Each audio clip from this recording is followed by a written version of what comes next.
धर्म, मंदिर, मस्जिद, गुरुद्वारे और आस्था, ये सब ऐसे विषय हैं जिनके एक पहलू की कानूनी व्याख्या की जाती है तो दूसरी प्रश्नवत खड़ी हो जाती है। हालिया घटना में वाराणसी के ज्ञानवापी मस्जिद के व्यास तहखाने में पूजा की इजाजत मिलने के बाद पूजा स्थल अधिनियम 1991 को खत्म करने की मांग की जा रही है। बीजेपी सांसद हरनाथ सिंह यादव ने ये मामला राज्यसभा में उठाया और इसे रद्द करने की मांग की। उनके मुताबिक ये कानून पूरी तरह से अतार्किक और असंवैधानिक है। ये संविधान के तहत हिंदुओं, सिखों, बौद्धों और जैनियों के धार्मिक अधिकारों को कम कर देता है। ये देश में सांप्रदायिक सौहार्द को भी नुकसान पहुंचा रहा है।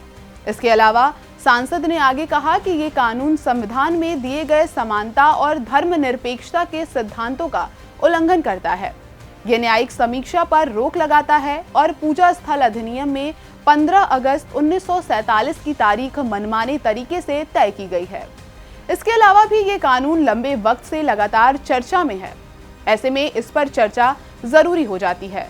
पूजा स्थल विशेष प्रावधान अधिनियम 1991 एक अधिनियम है जो 15 अगस्त 1947 तक अस्तित्व में आए हुए किसी भी धर्म के पूजा स्थल को एक आस्था से दूसरे धर्म में परिवर्तित करने और किसी स्मारक के धार्मिक आधार पर रख रखाव पर रोक लगाता है। ये केंद्रीय कानून 18 सितंबर 1991 को पारित किया गया था। दरअसल 1990 के दशक के शुरुआती सालों में भारत की राजनीति एक नया मोड़ ले रही थी। इस दौरान राजनीति पर सांप्रदायिकता का रंग और भारत के सामाजिक ताने बाने की दशा और दिशा दोनों बदल रही थी। अयोध्या मामला पूरी तरह से तूल पकड़ चुका था।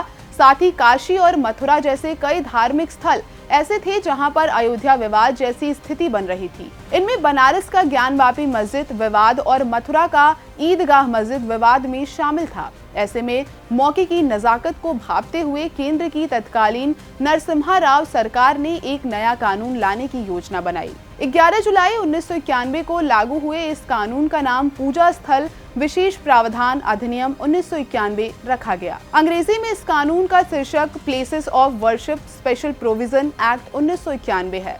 इस कानून को लाने का मकसद था कि मस्जिदों और मंदिरों के जरिए जो सांप्रदायिक विवाद उभर कर सामने आ रहे थे उन पर लगाम लगाई जा सके। हालांकि जब इस कानून को लाया गया था तब तक बाबरी विध्वंस की घटना नहीं हुई थी, लेकिन शायद केंद्र सरकार को इसका भान हो चुका था और इसलिए एहतियातन इस कानून को लाया गया था।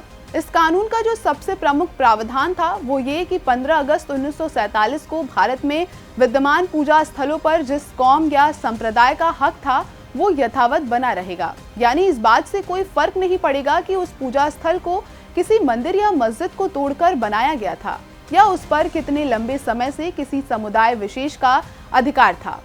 बस 15 अगस्त 1947 को जो पूजा स्थल जिस भी समुदाय का था वो उसी का है और आगे भी बना रहेगा। हालांकि उस दौरान अयोध्या मामले को इस कानून की जद से बाहर रखा गया था। शायद इसके पीछे कारण ये था कि जब तक ये कानून बना तब तक अयोध्या मामला पूरी तरह से जनमानस के बीच तूल पकड़ चुका था। सवाल उठता है कि इस कानून के उल्लंघन पर किस तरह की सजा है। इस कानून की धारा 6 अधिनियम के प्रावधानों का उल्लंघन करने पर जुर्माने के साथ अधिकतम 3 वर्ष के कारावास की सजा का प्रावधान करती है। हालांकि इस कानून की इस आधार पर आलोचना की जाती है कि ये न्यायिक समीक्षा पर रोक लगाता है। साथ ही इस कानून में एक मनमाना, तर्कहीन, पूर्वव्यापी कट ऑफ तिथि तय कर दिया गया है जो हिंदू, जैन, बौद्ध और सिखों के धार्मिक अधिकारों को सीमित करता है।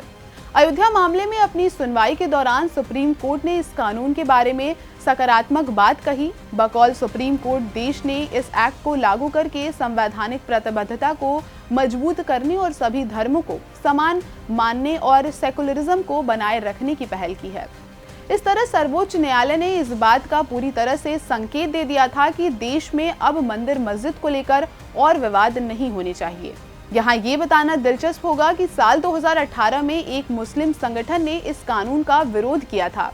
इस संगठन का तर्क था कि अगर हम विवाद सुलझाने या अवैध तरीके से किसी मस्जिद को हिंदू समुदाय को वापस करना चाहें तो इस कानून के चलते वापस नहीं कर पाएंगे और इस तरह पूजा स्थलों को लेकर 2 समुदायों के बीच विवाद लंबा चलता रहेगा।